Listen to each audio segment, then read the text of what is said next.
வணக்கம் நேயர்களே. இன்றைய நாள் இனிய நாளாக வாழ்த்துக்கள். ஸ்கந்த ஷஷ்டி விழாவின் சிறப்பான நிகழ்வாக சூரசம்ஹாரம் நிகழும். இந்த சூரன் அல்லது சூரபத்மன் எப்படி வந்தான், எப்படி அழிந்தான் என்பதைதான் இந்த ஸ்கந்த புராண சீரிஸ்ல பார்க்க போறோம்.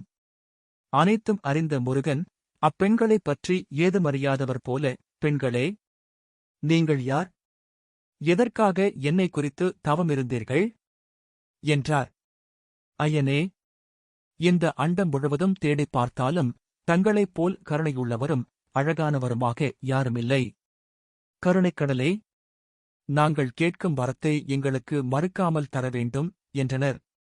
அதற்கென்ன தருகிறேனே என்று முருகனிடம் அவர்கள் ஏதும் கேட்கத் தோன்றாமல் வெட்கப்பட்டு தலை குனிந்து நின்றனர்.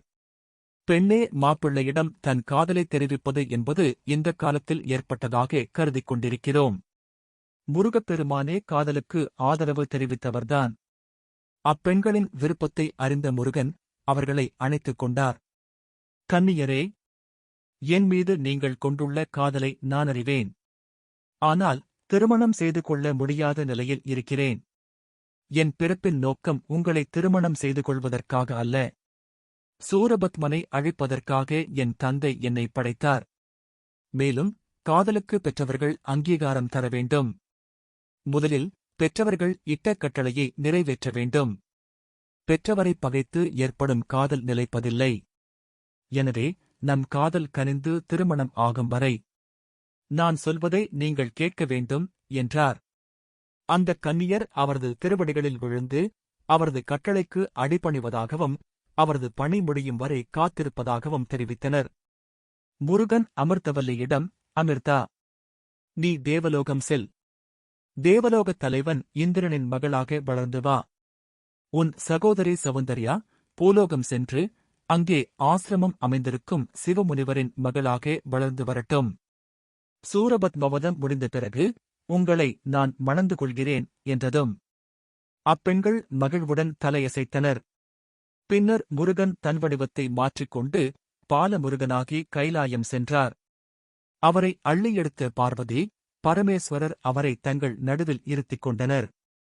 இக்காட்சியைக் காண தேவர்களும் முனிவர்களும் ஓடோடி வந்தனர். காணக் கிடைக்காத சோமாஸ்கந்த வடிவத்தை கண்ணாரக் கண்டு மகிழ்ந்தனர். இப்போது கூட சில கோயில்களில் முருகன் சன்னதி நடுவில் இருக்க சிவ, பார்வதி சன்னதி இருபுறங்களிலும் இருப்பதைக் காணலாம். தமிழகத்தில் மிகப்பெரிய சோமாஸ்கந்த சன்னதி திருநெல்வேலி மாவட்டம் தென்காசி காசி விஸ்வநாதர் கோயிலில் உள்ளது.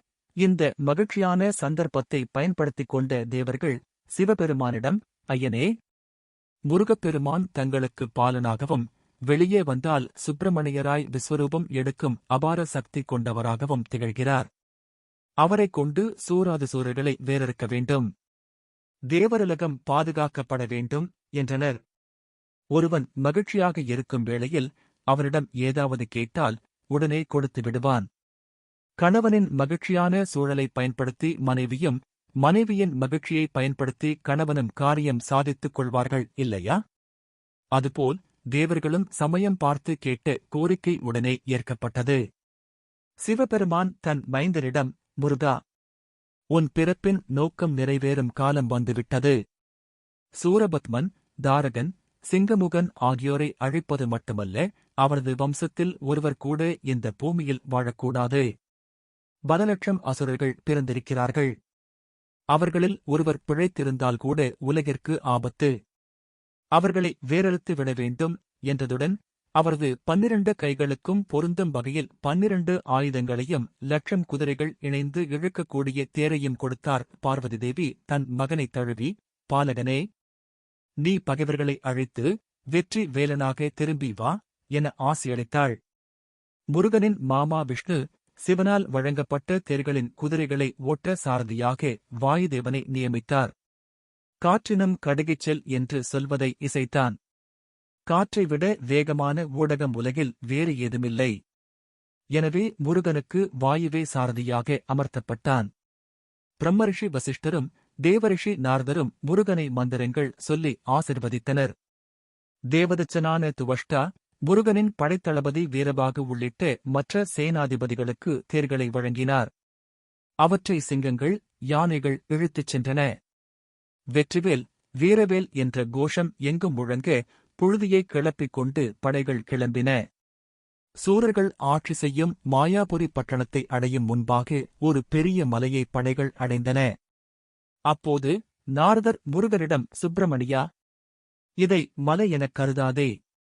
அகத்தியரிடம் ஒரு காலத்தில் ஒரு அசுரன் சேஷ்டை செய்தான்.